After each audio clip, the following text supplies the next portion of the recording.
Simple present sentences, सरल वाक्य वर्तमान में। इससे पिछले वीडियो लेक्चर में मैंने आपको सिंपल सेंटेंसेस के बारे में बताया था। मैंने आपको बताया था कि सिंपल सेंटेंसेस क्या होते हैं, जिनमें कोई क्रिया नहीं होती, या फिर अगर क्रिया होती भी है तो भी सब्जेक्ट उस क्रिया को नहीं करता, यानी सब्जेक्ट इन वाक्यों में कोई काम नहीं करता, सिर्फ सब्जेक्ट के बारे में बताया होता है। और साथ ही साथ मैंने आपको ये बताया था कि आप किस तरह से पहचानेंगे कि कौन से सरल वाक्य हैं और कौन से टेंस यानी काल के वाक्य। तो यहाँ पर चूंकि सरल वाक्यों की बात हो रही है, आज हम बात कर रहे हैं वर्तमान के सरल वाक्यों की। सबसे पहले बात करेंगे कैटेगरी नंबर 1। कैटेगरी नंबर 1 में जो हेल्पिंग वर्ब आपको यूज की जाएंगी आपके द्वारा, वो है is, am, are. Is, am, are helping verb का प्रयोग हमेशा सब्जेक्ट के हिसाब से किया जाता है, पर किस सब्जेक्ट के साथ इज, किसके साथ एम और किसके साथ आर का प्रयोग होगा, ये आने वाली स्लाइड में मैं आपको बताऊंगा। फिलहाल आप ये जानिए कि इन वाक्यों की पहचान क्या है। इन वाक्यों के अंत में है, हो या हूं का प्रयोग होगा, तभी ये कैटेगरी नंबर 1 में फॉल करेंगे।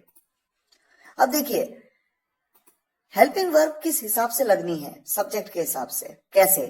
थर्ड पर्सन सिंगुलर सब्जेक्ट के साथ आप इज का प्रयोग करेंगे, फर्स्ट पर्सन सिंगुलर यानी आई के साथ आप एम का प्रयोग करेंगे, और बाकी सभी सब्जेक्ट्स के साथ आप आर का प्रयोग करेंगे। हो सकता है आपको first person, second person, third person singular plural का कॉन्सेप्ट क्लियर ना हो, क्योंकि आपने फर्स्ट पर्सन, सेकंड पर्सन और थर्ड पर्सन पे मेरा जो सेपरेट वीडियो लेक्चर है वो अभी तक नहीं देखा और नहीं समझा। तो मेरी आपसे गुजारिश है कि इस टॉपिक को आगे बढ़ाने से पहले, इस वीडियो लेक्चर को देखने से पहले आप उस वीडियो लेक्चर में फर्स्ट, सेकंड और थर्ड पर्सन के कॉन्सेप्ट को अच्छी तरह समझ लीजिए, ताकि आपके लिए आसानी हो। तो देखिए, इज का प्रयोग third person singular, first person के साथ एम का प्रयोग फर्स्ट पर्सन सिंगुलर के साथ, और बाकी सब्जेक्ट्स के साथ आर का प्रयोग किया जाना है। एग्जाम्पल्स आपके सामने हैं। राम एक अच्छा लड़का है, Ram is a good boy. यहां पर देखिए, राम एक थर्ड पर्सन सिंगुलर सब्जेक्ट है। बहुत ही सिंपल सेंटेंस है। राम के साथ आपने इज का प्रयोग किया, Ram is a good boy. मैं तुम्हारा दोस्त हूं, यहां पर सब्जेक्ट है मैं, आई, और कैसा सब्जेक्ट हूं मैं? फर्स्ट पर्सन सिंगुलर सब्जेक्ट, और फर्स्ट पर्सन सिंगुलर के साथ क्या लगता है? Am. I am your friend. तुम सोए हुए हो, इस सेंटेंस में देखिए सब्जेक्ट है यू यानी तुम कैसा सब्जेक्ट है? ये एक सेकंड पर्सन है, सेकंड पर्सन के साथ यानी बाकी सभी सब्जेक्ट्स के साथ आप क्या लगाते हैं? आर का प्रयोग आप करेंगे, तो आप कहेंगे यू आर अस्लीप। सोए हुए को अस्लीप कहते हैं।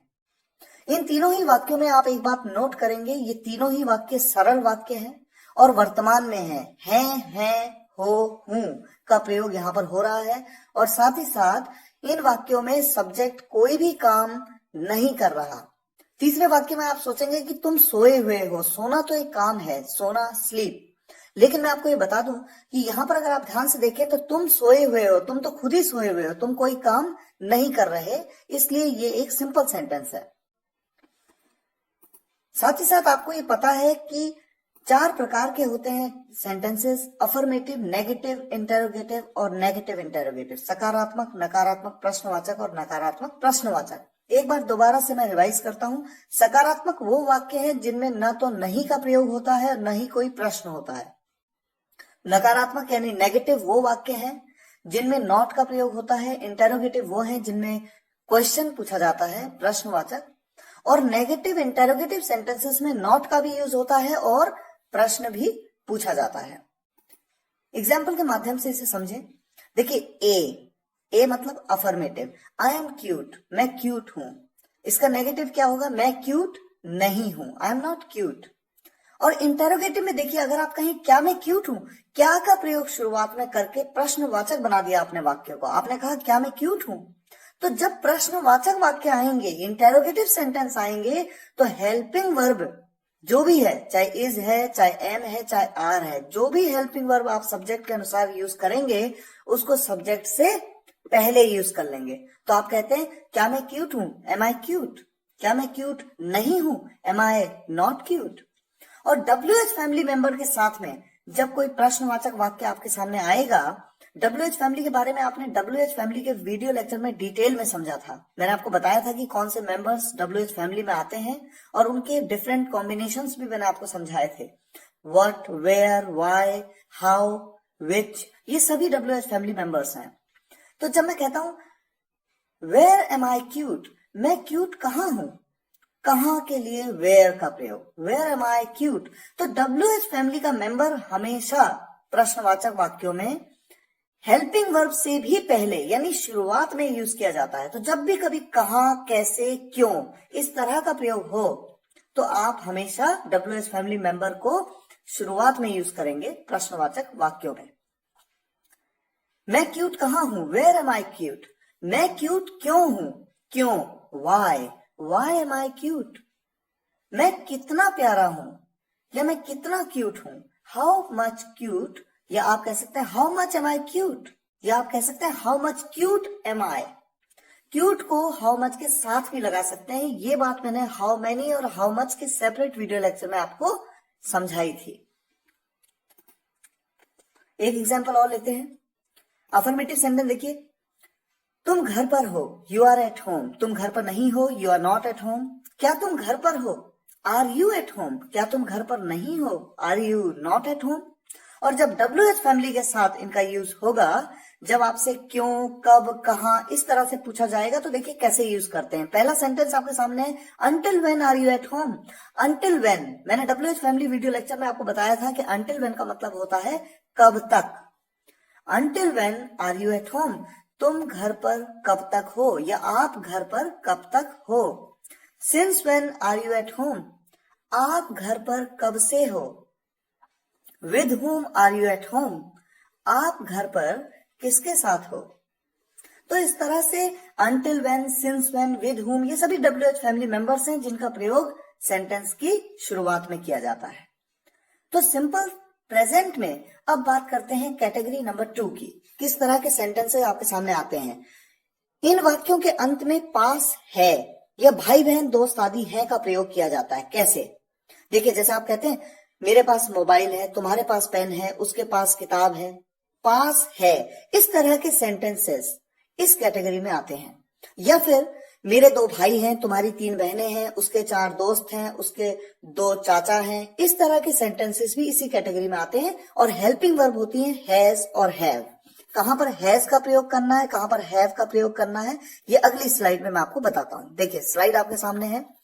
थर्ड पर्सन सिंगुलर सब्जेक्ट के साथ हैज का प्रयोग, थर्ड पर्सन सिंगुलर सब्जेक्ट के साथ, और बाकी सब्जेक्ट के साथ हैव का प्रयोग।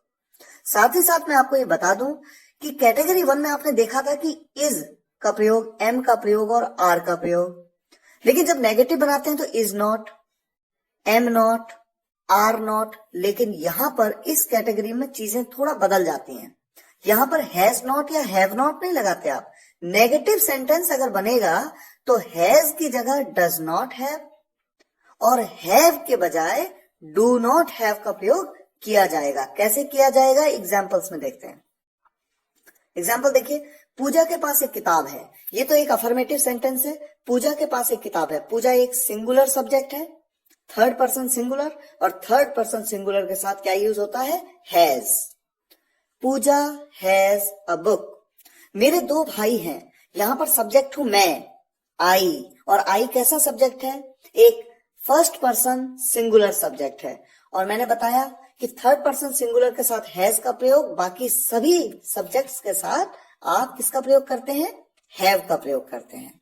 तो यहां पर आप हैव का प्रयोग करेंगे। I have 2 brothers. मेरे पास पेन है, आई हैव अ पेन। और इसी तरह से जब आप अफर्मेटिव, नेगेटिव, इंटरोगेटिव और नेगेटिव इंटरोगेटिव में सेंटेंस बनाएंगे तो देखिए किस तरह से आप बनाते हैं। राम के पास किताब है, Ram has a book. Ram के पास किताब नहीं है, तो नहीं है, पास नहीं है के लिए singular, third person singular subject के साथ मैंने बताया हैज की जगह आप क्या लगाएंगे, does not have. Ram does not have a book. और इसी सेंटेंस को अगर हम कहें क्या राम के पास किताब है, क्या से शुरुआत करें, इंटेरोगेटिव सेंटेंस, तो आप क्या करेंगे, हेल्पिंग वर्ब को उठा के सब्जेक्ट से पहले ले आएंगे, यानी सब्जेक्ट के आगे ले आएंगे। कैसे, does Ram have a book. और क्या राम के पास किताब नहीं है, does Ram not have a book. और इसी तरह से WH फैमिली के साथ अगर क्यों, कैसे, कब, कहां, कितने ये पूछा जाए तो देखिए सेंटेंस बनेगा Why does Ram have a book? Ram के पास किताब क्यों है? क्यों के लिए why का प्रयोग और उसके बाद फिर interrogative formation Does Ram have a book? इसी तरह से अगर मैं कहूं राम के पास कितनी किताबें हैं तो कितनी किताबें, कितने के लिए क्या कहते हैं? How many. आप हाउ मैनी या हाउ मच का प्रयोग करते हैं। काउंटेबल नाउन के साथ हाउ मैनी का प्रयोग और अनकाउंटेबल नाउन के साथ हाउ मच का प्रयोग, ये बात मैंने आपको how many how much video lecture में समझाई थी। और हाउ मैनी के साथ आने वाला ऑब्जेक्ट, जैसे मैं कहूं कितनी किताबें, तो वो साथ में लग के आता है। How many books does Ram have. Does क्यों लगाया पहले? क्योंकि इंटेरोगेटिव सेंटेंसेस में हेल्पिंग वर्ब सब्जेक्ट से पहले आती है। Does Ram have. इसी तरह से देखिए एक सेंटेंस है मेरे पास लैपटॉप है। आई हैव अ लैपटॉप। मेरे पास लैपटॉप नहीं है। I don't have a laptop.